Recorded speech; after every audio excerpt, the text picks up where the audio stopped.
আসসালামু আলাইকুম এভরিওয়ান। তো আজকে আপনাদেরকে মাছ ধরে দেখাবো। গ্রামে কিভাবে নদীতে নৌকাতে মাছ ধরে। তো চলুন পুরো ভিডিওটা উপভোগ করা যাক। তো আমি দীর্ঘদিন অসুস্থ ছিলাম, ডেঙ্গু হয়ে গেছিল আমার। বাসায় থাকতে থাকতে বোরিং ফিল হচ্ছিল। তো আলিমও বাসায় আসছে রাজশাহী থেকে। তো বললাম বন্ধু চল কোথাও ঘুরতে যাই। ও বলতেছে আমাদের এইখানে আমাদের নৌকা কিনছে আর নদীতে ঘুরবো। তো আমি আবার বললাম যে বন্ধু নদীতে যখন যাচ্ছি তুই একটা জাল ম্যানেজ কর।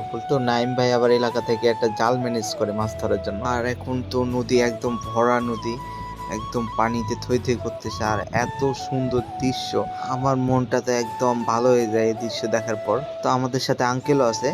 আঙ্কেল মূলত নদীর ওই পারে যাবে জমি দেখতে। তো আঙ্কেলকে এবং সাথে কিছু ভাইও আছে আমাদের সাথে, তাদেরকে আমরা আগে নদীটা পার করে দিব, তারপরে আমরা মাছ ধরবো। তো আমরা তো সেই খুশি, কারণ হচ্ছে প্রথমবার আমরা মাছ ধরবো। আলিম তো একদম পাগল হয়ে গেছে মাছ ধরার জন্য। তো গল্প আড্ডায় আমরা নদীর ওই পারে চলে যাই।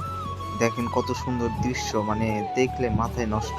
তো নদীর ওই পারে এসে আমরা এখন আমাদের অস্ত্রটা বের করি, এরপর আমরা আবার পুনরায় নদীতে চলে যাই।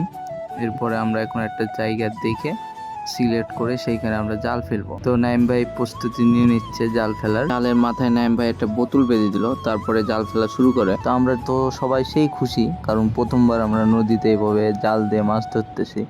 দেখতে দেখতে আমাদের জাল ফেলা প্রায় শেষের দিকে। পুরো জাল ফেলার পরে আমরা কিছুক্ষণ অপেক্ষা করব, তারপরে আমরা জালটা উঠাই দেখবো কতটুকুলো মাছ পাই। আমরা প্রায় 10 মিনিট অপেক্ষা করার পরে আমরা এখন দেখবো কতগুলো আমরা মাছ পাই। এদিকে তো নাইম ভাই সেই পরিমাণের খুশি।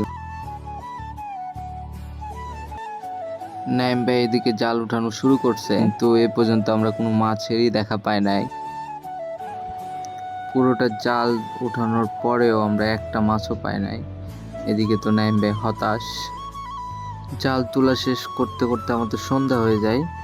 ওইদিকে আঙ্কেলরা অপেক্ষা করছিল। তো আঙ্কেলদের নিয়ে আমরা সবাই মিলে একসাথে আবারও বাসার উদ্দেশ্যে রওনা দিই। আসলে মাছ ধরা আমাদের উদ্দেশ্য ছিল না, আমাদের উদ্দেশ্য ছিল আসলে মজা করার আর এই যে সৌন্দর্যটা উপভোগ করার। কারণ গ্রামের বাইরে থাকলে সৌন্দর্যগুলো আমি অনেক মিস করি। আজকের ভিডিওটা এই পর্যন্ত। সবাই ভালো থাকবেন, সুস্থ থাকবেন। আল্লাহ হাফেজ।